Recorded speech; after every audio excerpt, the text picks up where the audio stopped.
my name's Matt, 52 years old, have multiple sclerosis. In fact, I have relapsing remitting multiple sclerosis. I was diagnosed in 2005, September. Started on Rebif, which is an injection 3 times a week. That was starting 2006, sort of July time I think it was. And I was on that regime right the way through to 2012. Pain in the ass, Rebif, because it's, as I said, 3 injections. Come in preloaded syringes, which saves quite a bit of effort, but they've got to be refrigerated. And I found taking them out to the fridge probably 4 or 5 hours before injection helped. Also taking a metric ton of paracetamol before injecting, otherwise you wake up the following morning with a massive headache and feeling awful, very much like flu. I was moved on to Tecfidera, BG12 it's called, which is tablet form of the drug. That was brilliant. Had to have blood tests every 3 months or so, which is not that much of a problem. Being on Rebif, you get over your fear of needles, so it was bloodletting's easy. However, in the middle of last year, they started detecting my white blood cell count was getting very low. Can't remember the actual numbers, but they weren't happy about it, and in January they took me fully off of the BG12 Tecfidera drug, and here I am, completely drug free at the moment, just letting nature take its course. The MS for me, my walking has become terrible, my balance isn't great. I am a professional wall hugger, there you go. I also do a very good impression of the Pope by hitting the ground quite a few times. See, there's a lot of me to get back up, so that is fun at times. I have a continual tingling in both hands and feet.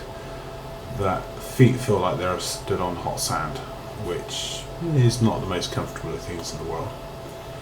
The hands feel like, for those sort of older generation about my kind of age, you'll probably remember the old paper, sort of waxy paper bags that used to get in greengrocer shops when they were a thing. My hands feel like they're sort of inside of sort of that crinkly paper all the time, both left and right hands the same. I take pregabalin for that. I was on gabapentin, but I was moved over to pregabalin, taking quite a heavy dose of that. It's 600 milligrams a day, which I believe is the maximum you can do. I have been speaking to my neurologist about reducing that, and we've kind of agreed that it might be beneficial to sort of back it off a little bit to see what the minimum I can take. It's less pills, the less rattle. I also suffer from AF at times, not all the time. I will get it probably maybe once or twice a year. It usually lasts sort of about 4 or 5 hours, then it sort of goes away again. Sometimes I need to take some medication to help it, but unfortunately the AF has really caused problems with selection of MS drugs. 2006 I had optical neuritis in my left eye, lost my eyesight in it for probably 4 months, 5 months, which you get an appreciation for those people who sadly have lost their sight and things, but it has come back. It's not overly brilliant. The colour difference between the 2 eyes is noticeable. Sort of vision in my right eye is pretty good. Vision in my left eye, the colours are slightly duller, softer if you like. So that's one side effect of the MS I've had. I'm so glad this is all going to get edited up, because I keep looking down here at the screen, and you're up here, and it's just like very strange staring into a single blob, a single eye. Oh, by the way, welcome to the office, which has been my home for the last 14 months. This is my daughter's workstation for doing her university. Keyboard here, don't know why it's there. I am totally musically deaf, and I can't coordinate my hands to, see, I have both hands, but I can't coordinate features on my hands to play the keyboard or anything. So over this side, the notice board at the back here. And that's there you go, notice board over the back, which is got full of rubbish that we deal with. There's a barometer there, which I recovered from a friend's office in Exeter when he left, and I was asked to go down there and clean the office out. Married to a very, very nice young lady from the Philippines, same age as I am, but she'll never realise how much she means to me, how much, even when we fight, which happens, it happens to everyone. Yeah, you can't fault the girl. She's marvellous. Her folks back in the Philippines are wonderful as well. Got two girls. One's 28 this year, and the other one's 20. Been married for 29 years in, well, a little over 5 days' time. So, give you some idea. What do I do? I'm a licensed amateur radio operator as a hobby. That is a bone of contention for my good lady, because she has been put off amateur radio, so I'm also drinking coffee. Yeah, going back to disabilities, my walking is becoming quite troublesome.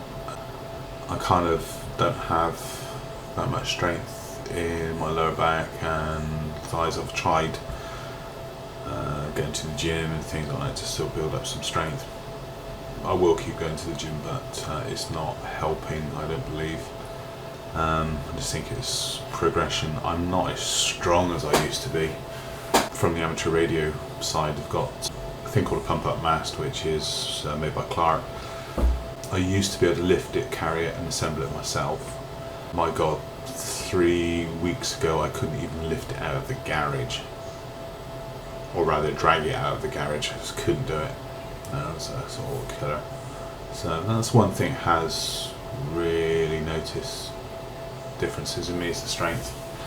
Pain in the bum. I used to work for a public company, used to be a hardware engineer, and used to be allowed to lump printers and photocopiers around like they're sort of 2-3 kilos, but can't do it now, not even if they're on wheels. It is one thing that really has kind of pissed me off. Also with the motion, it's kind of limiting me going on holidays and things. I haven't been to the Philippines for, I think the last time I went to the Philippines was about 2005, 2006, which is sort of kind of a pisser. It really does piss me off. I was lucky enough to go to the States 2012 and 2014. 14 I kind of struggled a little bit, but managed to get through it. But now, I would have trouble getting through the airport, to be truthful. The local council have provided me with a walking thing. The best way to describe it is a push-along seat with brakes that are totally and utterly useless. For somebody who's got hand problems, not so strong, the brakes, you have to pull the levers to put the brakes on, and they're not the greatest of brakes. If, for example, I was stumbling and I wanted to reach out and grab the thing to stop myself falling, or help me to stop falling, that would be a waste of time, because the thing would just carry on going away from me because I couldn't pull onto the brakes to stop it. So the braking system is back to front. Hey, manufacturers, and I'm talking to you, why don't you put the brakes the right way around, i.e. you have to pull the lever to take the brakes off. You let go of it, the brakes go on. Far more sensible. We're back. I'm working from home at the moment. I have been since February 2020. It's now May 2021. So the phone does ring occasionally. We have to take calls. yeah, mobility and holidays and things. Yeah, it kind of pissed me off a little bit. I'd love to go on holiday with my good lady, but I have to put up with organising the holidays for her. I kind of enjoy that because I know that she's going away. She has the opportunity to travel, which is great. I think, for quite proud of that, really quite proud of that. You may hear what sounds like a baby crying in the background. That's our cat who's outside at the moment. It's the noisiest thing ever, but it kind of avoids me like the plague. I don't know, it's not happy with me, it's not friendly on that front, but when he wants to be a bit of fuss making of him, he'll come in. If there's nobody else in the house, he'll come and stay with me and sit with me, and I'm the last option. How do I feel about MS? Truthfully, it's shit. Absolutely shit. However, one of my neighbours, her daughter has MS. She was diagnosed after I was and is critically unwell. I'm bloody lucky on that front, I suppose. So, yeah, mixed feelings about it. I've met some very nice people through the MS. I've also fallen out with a few people with my MS as well. But reason for making this video? Okay, I am going to be moving over onto a new drug. I had two options. One was Copaxone, which is an injection, and the other one's a drug called Aubagio. I thought it was a Italian sounding coffee when my neurologist mentioned it. I've had some information sent over about it. Side effects: loss of hair. Hey, that's going to be a problem. There's also constipation and diarrhea. Constipation I already get, but yeah, that's another thing. There's also risk of, if I was having a baby, it could cause deformities, but 2 reasons: I've already got 2 kids and I'm also a bloke, so that kind of doesn't really worry me again either. I've spoken to Carol, my drugs coordinator, and I'm going to give it a try on the understanding that if I don't get on well with it, I can come off that and go back onto Copaxone. Injections again, yeah, they are problematic. They have side effects, they have uncomfortables, they have life restrictions, with refrigeration and things like that. It does cause a few problems. I went around America in 2012 with a fridge to keep my drugs cool. That was quite funny. Also went to the Philippines with that. We bought my late mother-in-law, a refrigerator, primarily to keep my drugs in while I was over there, but at least they could carry on using it after we left. So yeah, anyway, go back to the thing.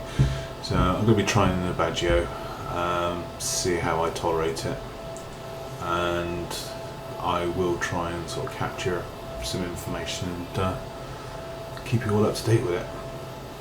So what else can I say? Kind of,